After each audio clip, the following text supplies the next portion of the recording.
अस्सलाम वालेकुम जी, क्या हाल चाल। उम्मीद करता हूँ सब कह रहे होंगे। मैं समीर राजा और आप देख रहे हैं मेरा यूट्यूब चैनल SRK का शो। जी तो व्यूवर्स, अब्दुल रज़ाक पाकिस्तान के फॉर्मर जो टेस्ट क्रिकेटर है, उनकी जो एक आज स्टेटमेंट है वो बहुत ज़्यादा कंट्रोवर्सी का जो कि शिकार बन चुकी है। और इस वक्त पाकिस्तान और इंडिया के सोशल मीडिया के ऊपर एक ही जो कि इस वक्त मौजूद बहस बन चुकी है, वो अब्दुल रज़ाक साहब की जो कि उन्होंने बात की है उसको लेके। एक्चुअली इसको दो पहलू से देखा जा रहा है और दो तर्ज के लोग उसको बयान कर रहे हैं। अगर आप पाकिस्तान की बात करेंगे तो कहेंगे जी क्या उसने कुछ गलत कह दिया। अगर आप इंडियंस की बात करेंगे तो वो ऑब्वियसली कहेंगे कि उसने बहुत कुछ गलत कहा है। तो इसके ऊपर आज हम थोड़ी सी डिस्कस करने की कोशिश करें, उनको बताएंगे कि एग्जैक्ट अब्दुल रज़ाक ने क्या कहा और क्या उसको ये कहना चाहिए था। क्या उस जैसे एक इंटरनेशनल क्रिकेटर को ये चीज़ जेब देती को इस किस्म की चीज़ कह सकते। लेकिन इसका फैसला आप लोगों ने करना है, गोया कि अब्दुल रज़ाक ने ठीक किया या नहीं ठीक किया। अच्छा, मैं आपको बताता हूँ सारी बात जो कि हुई है, क्या क्या बात हुई है, किस किस चीज़ को लेकर उन्होंने बात की और किस लिए इतनी ज़्यादा कंट्रोवर्सी बन चुकी है अब्दुल रज़ाक की स्टेटमेंट के ऊपर। एक्चुअली पाकिस्तान की टीम, आप सबको पता है कि उन्होंने वर्ल्ड कप के अंदर इतनी अच्छी परफॉर्मेंस नहीं दी। और अब्दुल रज़ाक साहब, मोहम्मद आमिर साहब, अमाद वसीम साहब, ये तीनों मिलके एक शो के अंदर हारना मना है, जो कि उसके ऊपर ताबिश हाशमी उसके जो कि मेज़बान हुआ करते थे, होस्ट हुआ करते थे।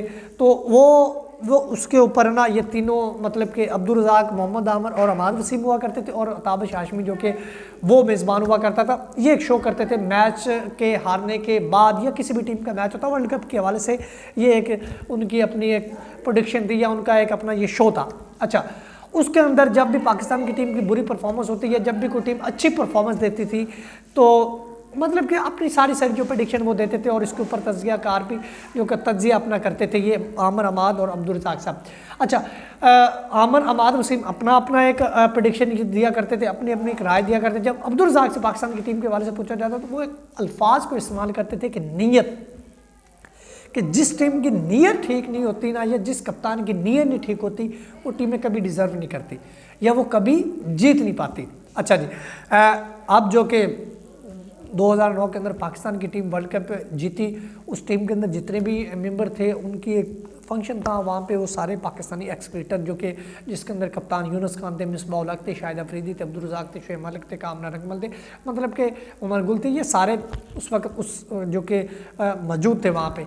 तो जब अब्दुल रज़ाक साहब से पूछा गया तो उन्होंने बात की। उन्होंने कहा देखा जी, आपको पता कि बाबर आजम को बहुत ज़्यादा क्रिटिसाइज़ किया गया कि जी बाबर आजम ने प्लेयरों को बैक नहीं किया, यारियाँ दोस्तियाँ निभाई हैं और जो डिज़र्व लोग थे उनको खिलाया नहीं और अनडिज़र्व बंदों को बाबर आजम खिलाता रहा। अच्छा, उस हवाले से जी अब्दुल रज़ाक ने ये बात कही। उन्होंने कहा कि जब 2009 का वर्ल्ड कप था, उस वक़्त कप्तान जो यूनुस खान थे, उन्होंने मुझको बुलाया, उन्होंने डिसीज़न ले लिया, डिसीज़न ठीक लिया, अच्छा लिया, क्योंकि अब यूनुस खान की नीयत ठीक थी, उसको अपनी टीम को जितवाना था, उसने वर्ल्ड कप का चैंपियन बनना था, उसने डिज़र्व बंदों को लाया। उसने कहा मुझे तो ना मैं 16 के अंदर था, ना मैं 30 के अंदर मेरा नाम था, लेकिन जैसे यूनुस खान ने मुझे कॉल की, टिकट मुझे मिले तो मैं आ गया। और फिर मेरे ऊपर जब उसने डिपेंड किया तो मेरा कॉन्फिडेंस बढ़ा, मैंने अच्छी परफॉर्मेंस दी और मैंने अचीव करके दिखाया।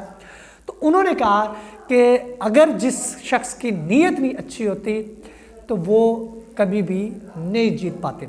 अच्छा जी, साथ उन्होंने ये स्टेटमेंट कह दी जो कि मेरे नज़दीक इसे मैं अच्छा नहीं समझ पा रहा, क्योंकि इस तरह की नहीं देनी चाहिए थी स्टेटमेंट अब्दुल रज़ाक साहब को।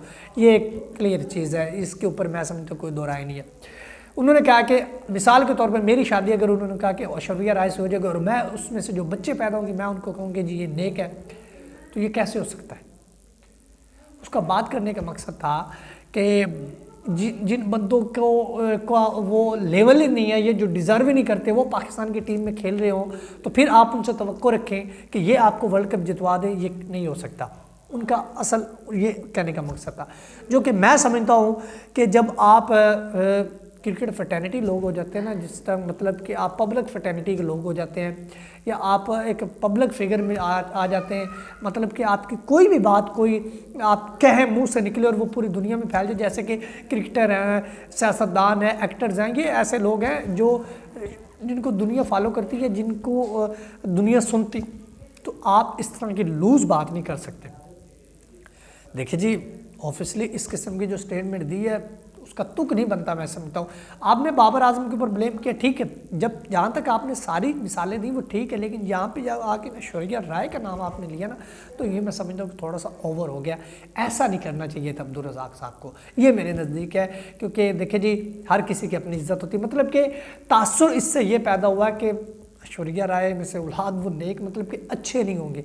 ऐश्वर्या राय को एक तरह से गिल्टी या डल्टी कह के पुकारा गया, मतलब कि ये एक तासुर पेश किया गया अब्दुल रज़ाक की तरफ से, अब्दुल रज़ाक की स्टेटमेंट की तरह जो उसने दी है। तो इस वक्त कंट्रोवर्सी तो बन गई है, स्टेटमेंट इस तरह की जो दी है, बड़ा जो कि डिसग्रेड हुआ है। भारतीय जो हमारा पड़ोसी, उनके जो मीडिया वाले भी, और ऑब्वियसली किसी की आप ज़ात के ऊपर, और स्पेशली अब्दुल रज़ाक जैसे तमन्ना भाटिया के साथ उनका एक वो हमने दुबई के अंदर ज्वेलरी की वो एडवर्टाइजमेंट कर रहे थे, उस वाले से तस्वीरें निकल के सामने आई। उसके बाद भी जो दीदार थी पाकिस्तानी स्टेज एक्टर उसके साथ अब्दुल रज़ाक के बजाता खुद जो कि रिलेशन, मतलब कि लोग कह रहे हैं कि आप ऐश्वर्या राय को तो ऐसा कह रहे हो, और जिन लोगों के साथ आपके ताल्लुकात थे वो किस किस्म के थे, या वो कौन थे, या आप उनके साथ रहे हो तो आप फिर क्या हो। तो ये सारी चीज़ें निकल के सामने आई। तो अब्दुल रज़ाक को थोड़ा सा मैं समझता हूँ कि ऐसी चीज़ नहीं की, नहीं, is a very good man, मैं बड़ी रिस्पेक्ट करता हूँ अब्दुल रज़ाक की। और अब्दुल रज़ाक बड़े सुलझे और बड़े अक्लमंद और दानिशमंद आदमी, बड़े स्ट्रेट और सीधी बात साफ सुथरी करते हैं, कोई वो कभी इस किस्म की वो घटिया बातें नहीं करते। लेकिन हो गया है उसका, मेरे ख्याल में ऐसा दिल भी नहीं था कहने को, लेकिन वो हो गया है। तो अब इस तरह की चीज़ें नहीं होनी चाहिए। तो हम तो इसको अगेंस्ट हैं। कोई भी, हर किसी की अपनी सेल्फ रिस्पेक्ट है, चाहे वो एक्टर है, चाहे वो सियासतदान है, चाहे वो क्रिकेटर है, हर किसी की इज्जत अपनी अपनी होती है। फिलहाल अब तक कितना वीडियो अच्छी चैनल को लाजमी सब्सक्राइब कर लीजिए, बेल के दबाना भूलिए ताकि जो नहीं आने वाली वीडियो नोटिफिकेशन सबसे पहले आपको मिल सके। तब तक के लिए खुदा हाफिज़।